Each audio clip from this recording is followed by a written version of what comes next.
कुछ लोग जल्दी पिक नहीं कर पाते हैं उस चीज को, तो उनको और टाइम लग जाता है। जो लोग थोड़ा जल्दी कर लेते हैं वो समझ जाते हैं छोड़ो ये, मतलब जो काम की चीज है सिर्फ वही पढ़ना। नहीं, हाइलाइटर यूज करना कभी पड़ता नहीं, है। कब? वरना दूसरी बुक खरीदनी पड़ जाएगी हाँ। क्योंकि सभी हाईलाइटर। मेरा नाम सुमन कनौजिया है और ये मेरा सेकंड इंटरव्यू था और अटेम्प्ट मेरा ये 4th हो। इसका बोर्ड था पहले और कितने मिनट चला इंटरव्यू?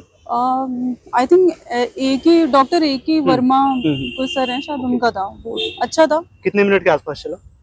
30 मिनट्स चला होगा शायद, 30 मिनट। ओके, आपका एकेडमिक बैकग्राउंड क्या रहा है और मीडियम? इंग्लिश मीडियम है मेरा और मैंने टेक्सटाइल डिज़ाइन किया है निफ्ट से, और उसके बाद से मैंने कॉर्पोरेट सेक्टर में जॉब भी की है। उसके बाद से मैं प्रिपरेशन कर रही हूँ और ये मेरा सेकंड इंटरव्यू है। ऐसे कोई स्टैटिक टाइप की क्वेश्चंस नहीं थे, इनफैक्ट मेरे से कोई करंट अफेयर भी नहीं पूछा था, सब बहुत ही मतलब बैकग्राउंड और कॉमन चीज़ें ही पूछी थी, मतलब डिस्कशन टाइप का हो रहा था। रिजर्वेशन के बारे में आप क्या सोचती हैं, ये कंटिन्यू होना चाहिए कि नहीं होना चाहिए। फिर मैंने उनको कुछ बताया और उसके रीजंस बताए कि फिर वो मुझे एक सिचुएशन उन्होंने दी कि एक पर्सन है जो बहुत एफिशिएंट है और एक है जो वो सोचता है कि मुझे तो रिजर्वेशन मिल जाएगी तो मैं क्यों मेहनत करूं या हो जाएगा टाइप्स, तो आप किसको प्रेफर करेंगे। तो डेफिनेटली मैंने वही बोला कि जो एफिशिएंट है उसी को प्रेफर करूंगी। तो फिर उन्होंने फिर बोला कि लेकिन फिर मैंने ये भी ऐड किया कि सर बट रिजर्वेशन भी जरूरी है। फिर उन्होंने पूछा कि मतलब क्यों, फिर मैंने वो पूरा रीजन बताया कि हिस्टोरिकल इनजस्टिस को ये वो करने के लिए। तो मतलब अच्छा था, यही सब था, इसी टाइप के क्वेश्चंस थे। मतलब आप तैयार ही नहीं कर सकते हो, मुझे ऐसा लगता है कि मतलब कुछ क्वेश्चंस मिल गया तैयार कर लिया। बहुत ही डिस्कशन बेस्ड इंटरव्यू है, जो आपने अभी तक पढ़ा है उस पर आपका जो ओपिनियन बना है उसी के ऊपर है। मुझसे पूछा था अगर ट्राइबल एरिया में अगर आपकी पोस्टिंग हो जाती है तो वहाँ आप कैसे वर्क करोगे, उनकी बेटरमेंट के लिए क्या करोगे, तो वो मैंने बताया। आप यूट्यूब का सहारा लेके पढ़िए। हाँ, चैनल कुछ सजेस्ट करना चाहें सब्जेक्ट वाइज? सब लोग जानते हैं ये सब जो बेसिक होता है, सबको ही पता है। बस ये है कि ठीक है, आप इसका एक ही मंत्र है भाई, मैं यही बोलूंगी कि बार बार रिवीजन करो आप, जो कम पढ़ो उसको बार बार रिवाइज करो। This is all which you can do. Actual में यही क्रक्स है और कुछ नहीं है। टाइम कम है क्या आपके पास? वेट कर नहीं आप कंफर्ट हो अभी? हाँ ठीक है। मेंस को थोड़ी स्ट्रेटजी को आप इलेबोरेट करें detailed subject wise. Subject wise अभी तो मुझे सब्जेक्ट भी नहीं आता एक्चुअली वन जो आपका 5th और 6th का पेपर इस बार जो एड ऑन हुआ था उसके लिए आपने क्या किया था? 5th और 6th का पेपर मैंने मैंने सिलेबस निकाला और सिलेबस के एक पॉइंट को मैंने 2-3 बुक्स ले ली थी। तो जो टॉपिक मुझे बुक से अच्छा मिल जा रहा था उससे लेकर के मैंने उसके नोट्स बनाए, और जो मुझे इंटरनेट पे मिल जा रहा था अच्छा उसी टॉपिक के रिगार्डिंग तो मैंने इंटरनेट से लेके बना लिया। बेसिकली मेरे खुद के नोट्स बन गए थे, किसी दूसरे बुक से रेफर नहीं करना पड़ रहा था। तो वो जो नोट्स मेरे बने थे मैंने उसी को बार बार रिवाइज किया था। यही स्ट्रेटजी। टेस्ट सीरीज लगाई थी आपने? टेस्ट सीरीज मैंने लगाई थी लेकिन बीच में छोड़ दिया था, बट हाँ ठीक लगाई थी। अब प्री में अपियर होने से पहले टेस्ट सीरीज में कितने नंबर आ रहे थे लगभग? प्री में अपियर होने से पहले प्री के ठीक ठाक आ जाते थे, मतलब कट ऑफ से ठीक ठाक रेड जोन में था या 10-20 नंबर ऊपर? 10-20 नंबर ऊपर ही रहते थे, एकदम ग्रे जोन में तो नहीं था। बट ठीक, मतलब इतना भी बहुत एकदम अच्छा नहीं था, लेकिन हाँ ठीक है 10-12 नंबर तो ऊपर ही होता था। न्यू एस्पिरेंट के लिए जो करंट अफेयर को एक अपने बुक से ज्यादा उनके नोट्स बन जाते हैं, करंट अफेयर में उनको सब कुछ सही लगता है कि ये मेरे काम का है, कैसे कंसाइज करें चीजों को करंट अफेयर, और कौन सा बेस्ट करंट अफेयर के लिए क्या? जो आपने पहला लाइन बोला वही इसका सोल्यूशन है। इतना लंबा जो ऊंचा आप बता रहे हो ना वही नहीं करना है एक्चुअली में।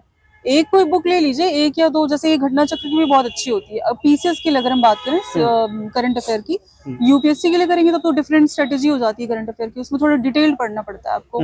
न्यूज़पेपर वगैरह रेफर करेंगे तो अच्छा ही होगा, बट इसमें इतना ज्यादा वो नहीं होता। मतलब आपका बहुत ही जैसे बहुत कोर स्टैटिक टाइप की चीजें आती है, मतलब फैक्ट्स बेस्ड ज्यादा होता है। तो उसके लिए आप कोई 1 या 2 करंट की बुकलेट ले लीजिए, जैसे घटना चक्र की बहुत अच्छी होती है, मतलब मैंने तो वही रेफर की है। तो उसमें से क्वेश्चन आ जाते हैं, आप उसी को बार बार रिवाइज करिए। न्यूज़पेपर क्या हम इसको छोड़ सकते हैं, मंथली मैगजीन यूज कर सकते हैं, या फिर पढ़ना मैंडेटरी है? और पढ़ना भी है तो कौन सा न्यूज़पेपर आपको लगता है, कुछ तो बताएं। देखिए, अगर आप यूपीएससी की तैयारी कर रहे हैं तब तो न्यूज़पेपर पढ़ लीजिए, क्योंकि और अगर आप एकदम नया आप स्टार्ट कर रहे हैं तैयारी तब न्यूज़पेपर आप मत पढ़िए, क्योंकि आपको समझ में नहीं आएगा उसमें से क्या छोड़ना है क्या पढ़ना है। आप सब कुछ पढ़ते चले जाओगे तो वो बहुत टाइम वेस्ट होगा। तो जब जैसे एक दो अटेम्प्ट हो जाए या अदरवाइज भी जब आपने थोड़ा अच्छा सिलेबस कवर कर लिया है तो आपको समझ में आ जाएगा कि न्यूज़पेपर जब हम पढ़ रहे हैं तो उसमें से क्या पढ़ना है और क्या हमारे काम का नहीं है, ये आप सेग्रीगेट कर पाओगे। ये जब आपको थोड़ा एक्सपीरियंस हो जाएगा। लेकिन एकदम स्टार्टिंग में अगर आपको तो न्यूज़पेपर मत पढ़ो, मतलब ये मेरी पर्सनल ये मैं बता रही हूँ। मैम एक कॉमन डाउट बताता हूँ स्टूडेंट के बीच में, ये है कि वो जो भी बुक पढ़ते हैं हाइलाइटर से पूरा हाईलाइट करते जाते पूरी बुक हाईलाइट हो जाती है ना, तो मेरा भी जी यूपी पीसीएस में ये कितना बेनिफिशियल है? लगता है कि हर टाइम के बाद हाईलाइट करना चाहिए, पहले राउंड में ही हाईलाइटर यूज करना कभी नहीं, कब? वरना दूसरी बुक खरीदनी पड़ जाएगी क्योंकि सभी हाईलाइट हो जाएगा। जी फर्स्ट टाइम में नहीं करना चाहिए, जोक्स अपार्ट।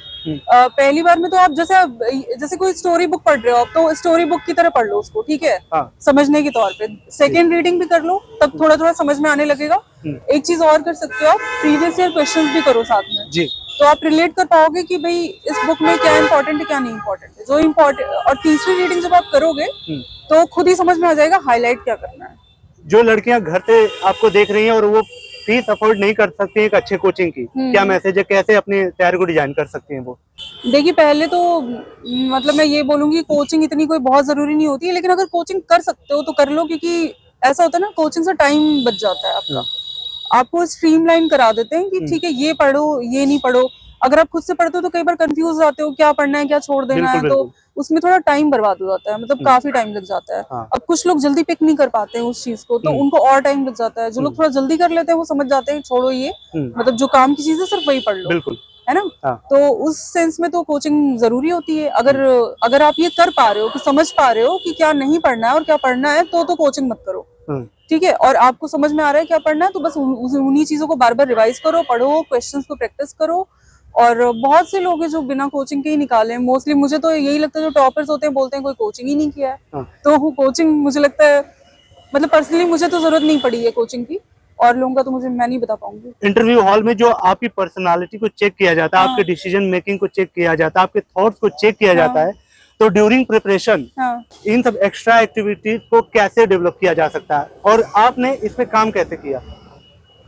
देखिए जब आप प्रिपरेशन करते हो और उसके पहले भी जो आपकी पर्सनालिटी होती है वो चेंज तो हो नहीं जाएगी, ठीक है, लेकिन ऐसा तो होता नहीं हर इंसान कुछ मतलब बुरा टाइप का होता है, हर किसी के अंदर अच्छी चीजें होती है ना।